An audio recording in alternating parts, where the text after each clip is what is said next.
A very good morning and welcome to the program, the only way to start your day. Good morning, Kenya. My name is Samuel Njoroge, and the pleasure is all ours that you've been able to keep us company from 6 a.m. all the way till now. We've got around 45 minutes to the top of the hour, and we promise to make those count for you even as you prepare to embrace your Tuesday. And for those of you that already have, let's keep the spirit going all the day long, and we wish you all the best. For now, we need to have a conversation critical to the nation at a point like this one. What am I talking about? Unity and moving forward has been the call for this year 2018, owing to the fact that we've come from an electioneering period, a period that is believed to have divided the nation. But right now, it's time for us to move forward, come together, and take the next step as a country of healing, reconciliation, and uniting all and sundry in as far as living in harmony is concerned. But how exactly are we able to do that? The church is expected to play a role. What role and to what extent? What is the importance of unity in the nation, especially a time like this one? All that and much more we shall be discussing in the course of this interview, so feel free to join us in this conversation. The hashtag is Good Morning Kenya on Twitter. 22162 is the SMS line. Begin with the initials GMK. I'm joined by two gentlemen in studio. I've got Elder Solomon Gasheshe. Welcome to the program. Thank you. How are you doing? Very well, thank you. I've got Reverend Father Isaac Moirore Ndwaru. Karibu sana. Thanks for having me. How are you doing? I'm fine, thank you. I'll begin with you, Isaac, in terms of what your definition of the church is. Well, the church is a family of believers, people who have a common purpose and a purpose of unity, people who are objective, owing to the fact that they know why they are on this earth and looking forward to where they want to be even after departing from this world. So it is an eternal family that comes together physically, but also goes beyond the physical world and into a spiritual world also as one family. Yes. What of you, Elder Solomon? What is the church? I agree with my brother, Reverend Father Moirore, about the church being a family of believers. And I agree to that one because we have seen in our communities where the church has been strong and obeying the very faith of following Christ as the head of the church, the King of Kings, the Lord of Lords. A difference has been seen in the way the church has been involved in the community activities, in education.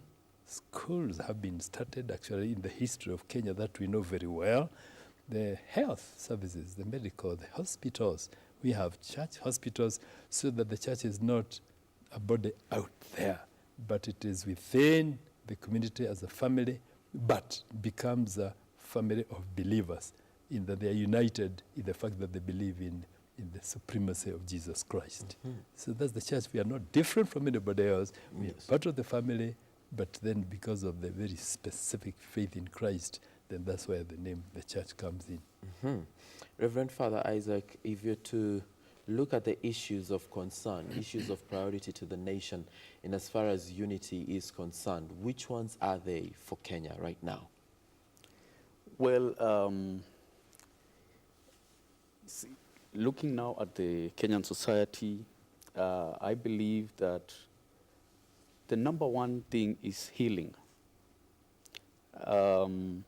We have a lot of issues that probably were never taken care of, probably in our political divide, probably also in our also in the church, in our corporate world.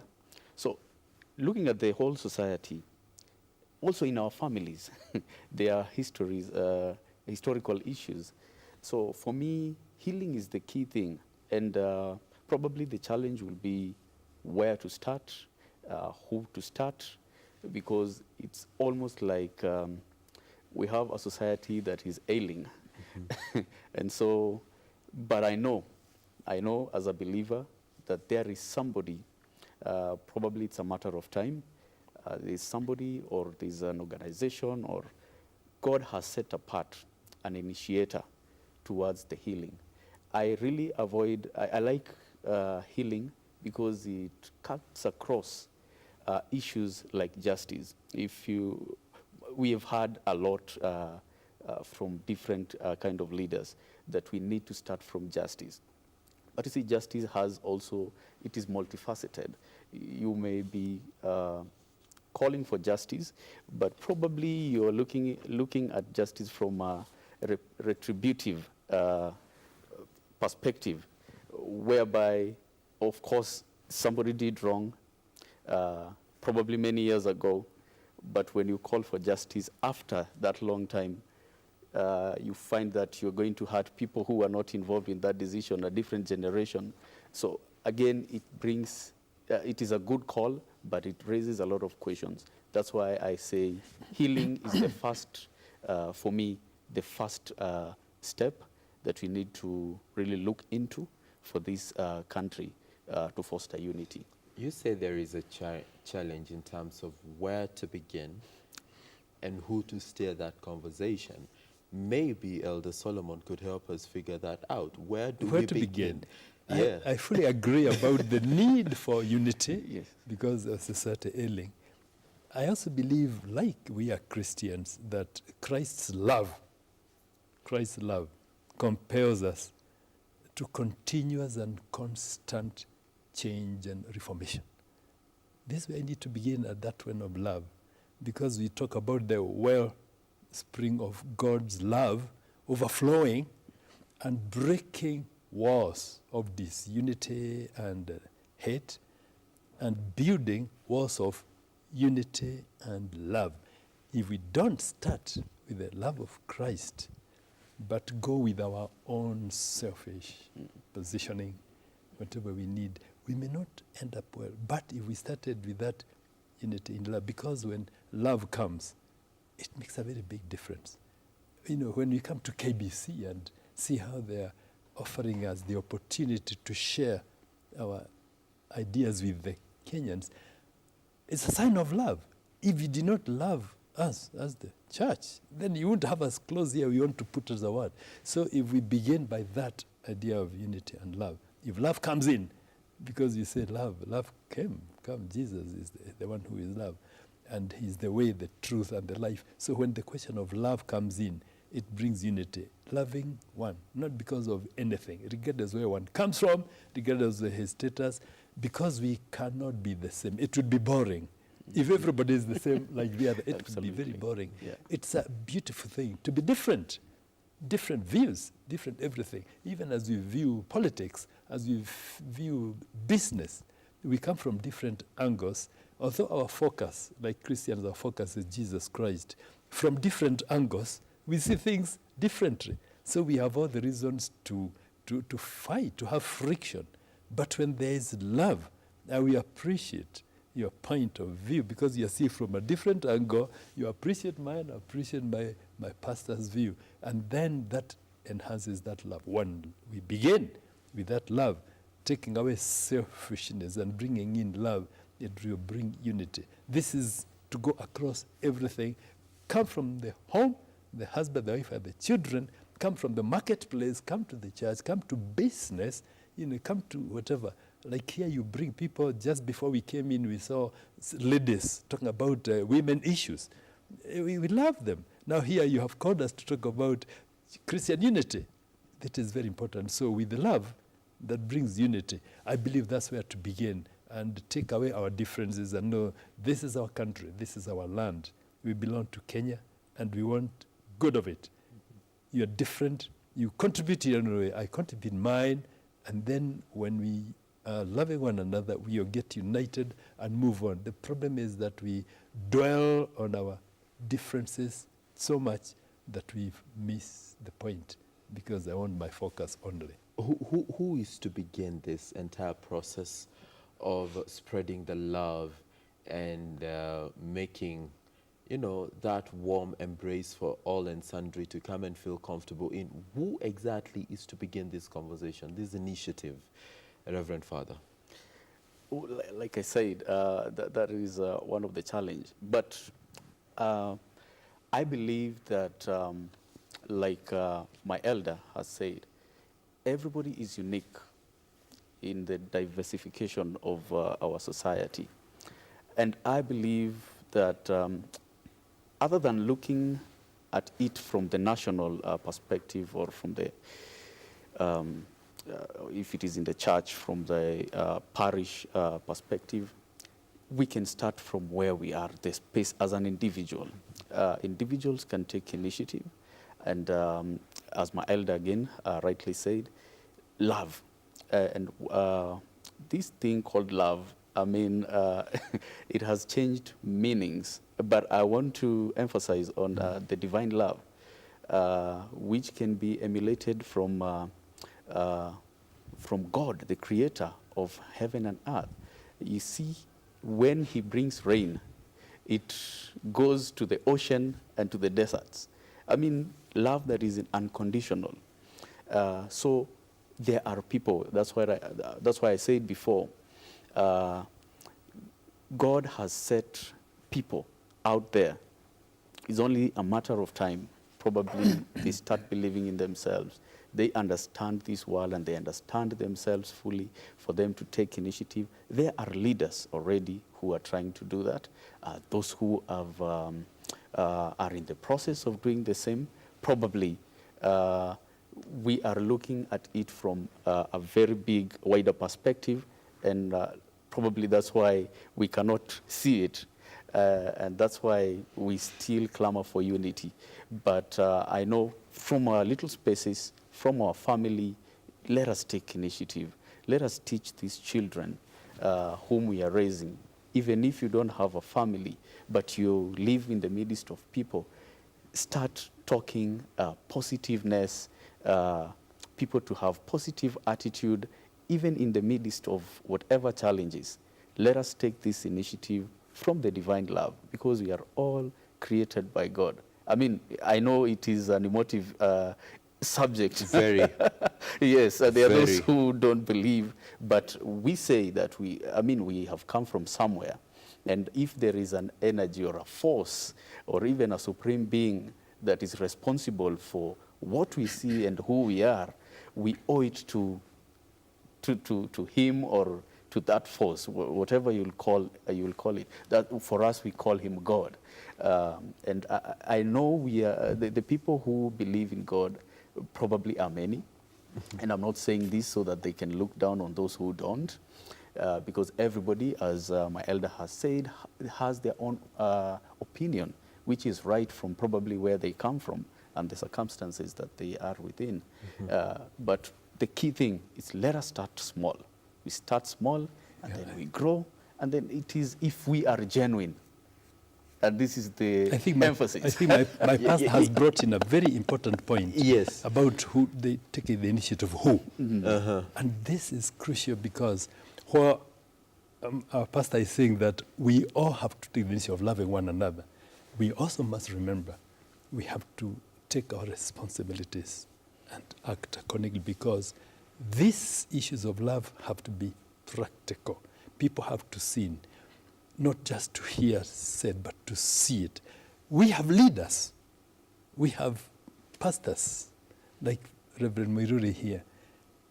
If they, in their position of leading us in the church, show that love to one another, we will follow. Come to politics.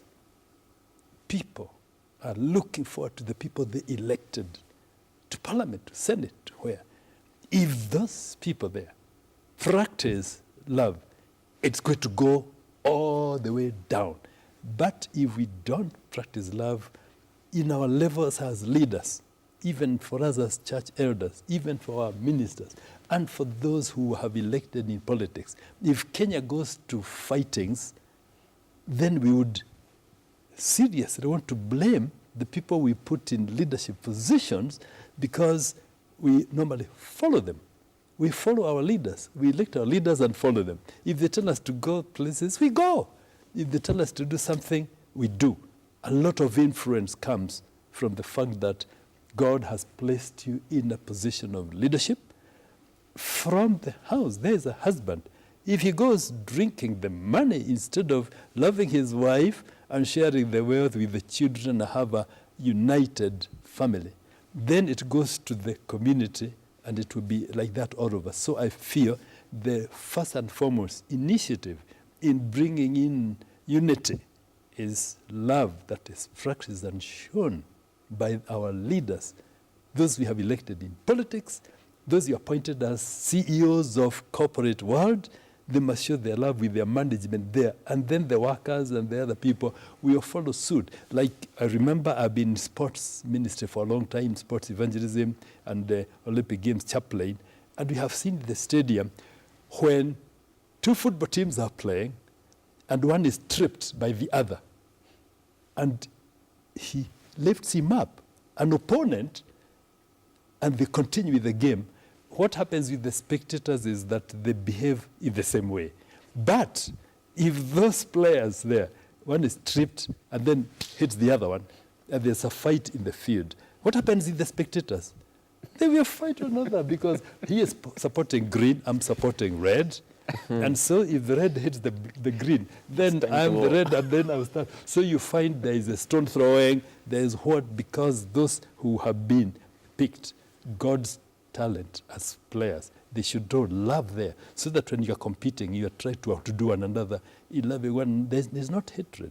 It is just showing the gift that God has given you. Now, when you go to fighting, then you're not practice love, and what happens to the followers? So, as our pastor has said, the initiative must begin with the head of whatever it is, with the head of the family, yes, with the head of the corporate world, with the head of the government, with the head of the judiciary, with the head of the Senate, whatever it is, whatever leadership role you have given, this is where it begins. If love is shown there, it automatically flows, because it's practical. Yes, it is.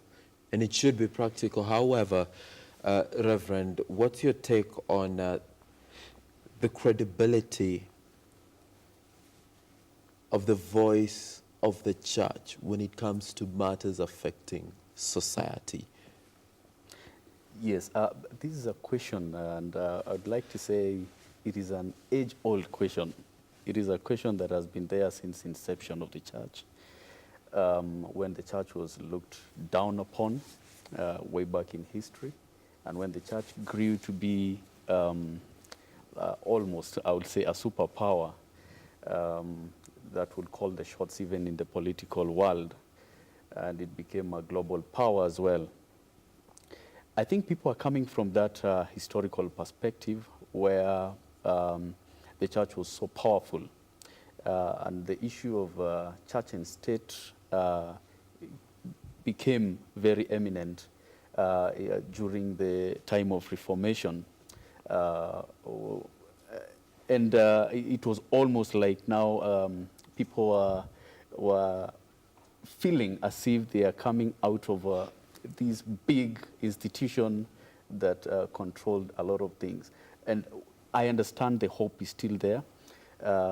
Whether there is a scandalous historical perspective as far as the church is concerned or not, at the end of the day, the church holds hope that is beyond what we see and what we can touch. And it is a good thing to ask, I mean, where is the church, especially in our context here in Kenya? I want to give a small experience I had last year. In my church, pastors are not barred from vying. So I tried my luck in the MCA position. And there was this big enthusiasm from the Christian fraternity, because they say that the people whom we've been electing are members of the church. And once they go to whatever, yes, the house of where they run their businesses, they don't represent the church. They don't represent even the Christian values. With all due respect, probably most of them. And so we had NGOs coming from churches that probably backed us up, and different churches that came together. They brought all the Christian politicians together, and they had started to take an initiative to front their own candidates. But the challenge was you found, like, probably if it is St. Andrew, probably there were 3 candidates for the same position. So it became a challenge.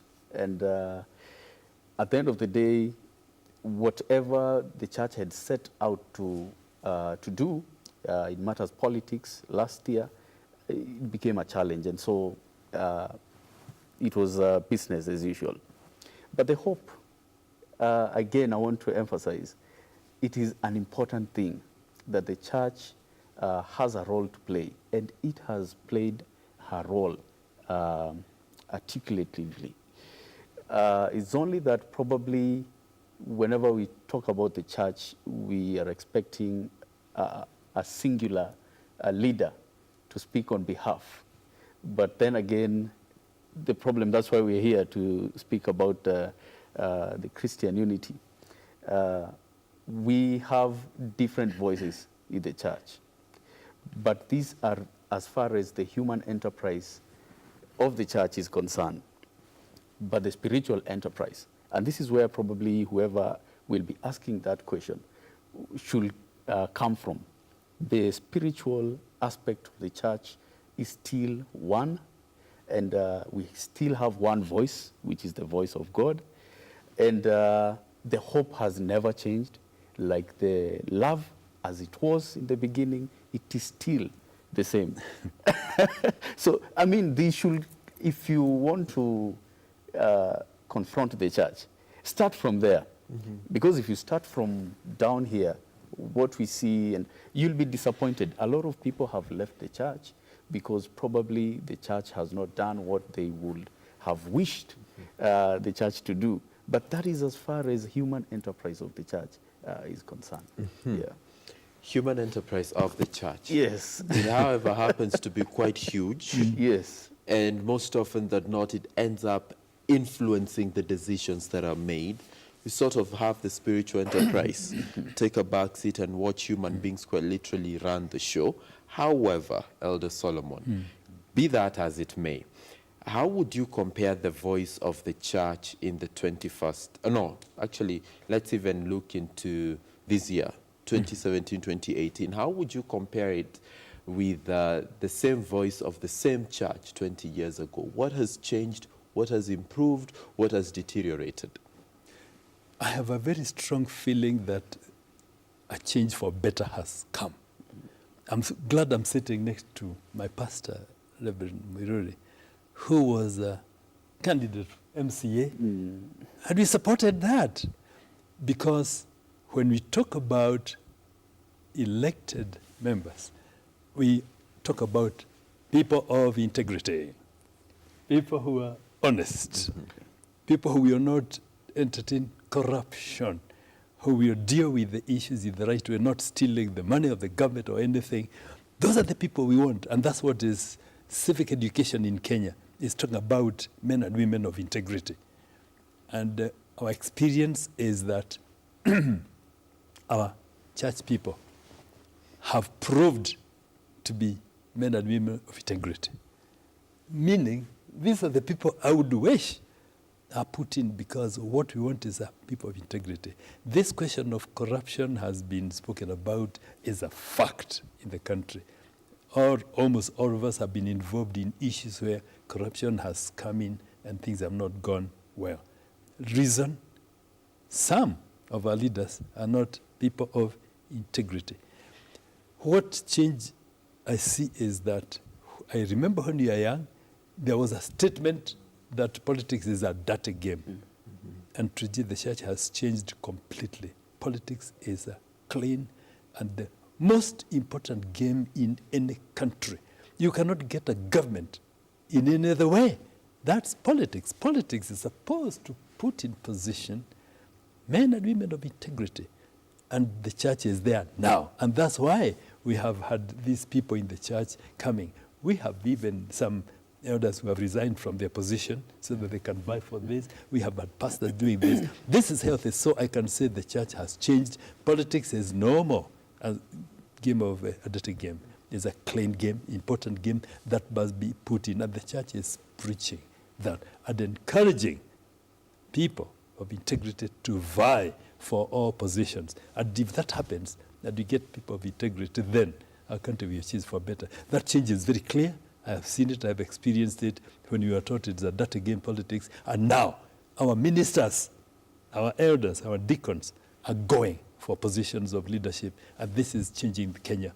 And I believe, I don't have the statistics, but I believe the corruption issue level is getting checked and is going better. You get services in offices, you get in immigration, in health, in where. Things are changing. And I have a very strong reason, I can prove it, that is because the people who are put in those leadership positions, whether in politics or in the government or in leadership, are people of integrity, and the church has been a champion of integrity in that there is trust and there is honesty. So this is the view today of the church, and we are determined to move on. And I believe maybe in the next elections, there will be more of our leaders in the Christian circles coming in for positions. Right. The caption on your screen this morning is a prayer for Christian unity. Reverend, how do I get involved in this particular exercise? It is an open exercise. And I'd also like to mention that it is an international exercise. And it has been there for more than 50 years. More than 50 years. Like us in the International Ecumenical Movement, Kenyan chapter, we've been here for more than 20 years as a grassroots ecumenic organization. Ecumenism meaning bringing everybody inside the household of God. And saying everybody, it is real, because everybody is invited. In as far as we are saying it is Christian unity, we do not also overlook non-Christians. We also don't overlook the irreligious. We are saying that it is a house of Christian believers who are calling for unity. And unity, you know, it's not a preserve of any group. It is a calling to the household of God. And the household of God involves everybody. So everybody is invited. Don't feel like, for example, in our organization, we have categories of members where we have individual. You can come as an individual. You don't have to represent any church. Come as an individual. That is so powerful.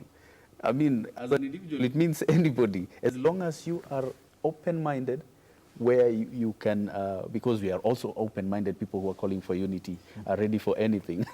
So come in as an open-minded, knowing that you are also coming to a house of a certain belief system, but also there is an ear for you, and there is also somebody to share with you.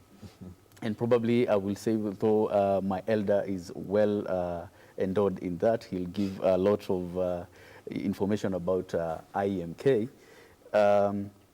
We meet every first Saturday at St. Andrews, PCA, just right across, starting from 7 a.m.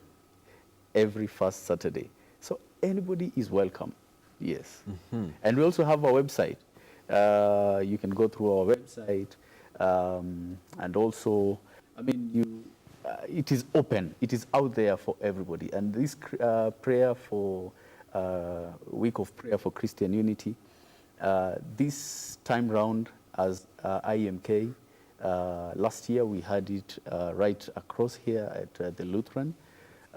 This year we are having it at St. Paul Catholic University Chapel, and everybody is invited. We usually have a universal mass because we are serving a universal God, a God who is a God to everybody.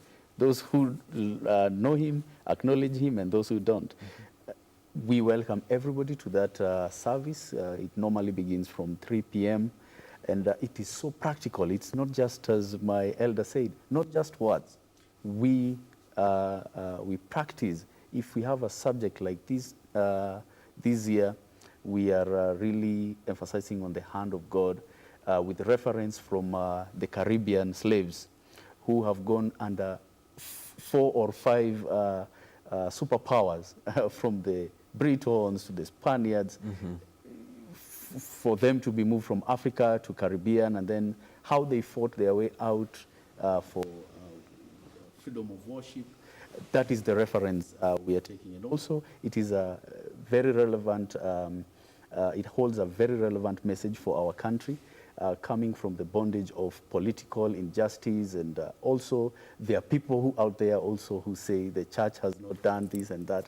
It's a form of an injustice. But this is where we have the platform where you can come and share and listen and also engage in dialogue that is not preemptive. It is open and very healthy for healing. Right. Elder Solomon, even as we prepare to bring this conversation to a close, your final word in as far as the exercise ahead is concerned.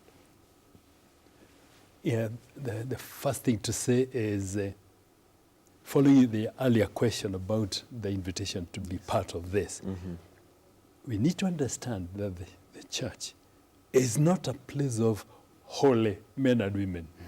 Exactly. None of us is that. Absolutely. It's because of the love of Christ who forgives when we repent our sin, and then we become part of that. Meaning it's open to all. Even anybody who feels he has sinned, has done wrong, he's not doing things right, this is your place. It's not a place for holy people. So it's a place of sinners like all of us are. But then we have repented and called. So the final word is that ours is the Christian unity. And the Christian is not outside the society. It does mean the Christians' unity on their own. That unity brings in the family and the community. And that's why we invite everybody. This is the month where the whole world observes a week of prayer for Christian unity. When we are united as Christians and we are in the society, it affects the whole place. Right. And it's from the 18th? 18th to 25th is the week we observe all over the world. Yes. And we have a special service on Saturday, 20th. Okay. This will be at St. Paul's. St. Paul's. St. Paul's Roman Catholic at the University of Nairobi. Yes. And it will be at 3 o'clock on Saturday, 20th. Talking about liberation, as he had just said, in from the right hand of God. Right. And our speaker will be, you can tell him the name. Yes, Reverend Father Evangelos Thiani from the African Orthodox Church of Kenya. Okay. Yes. Yeah.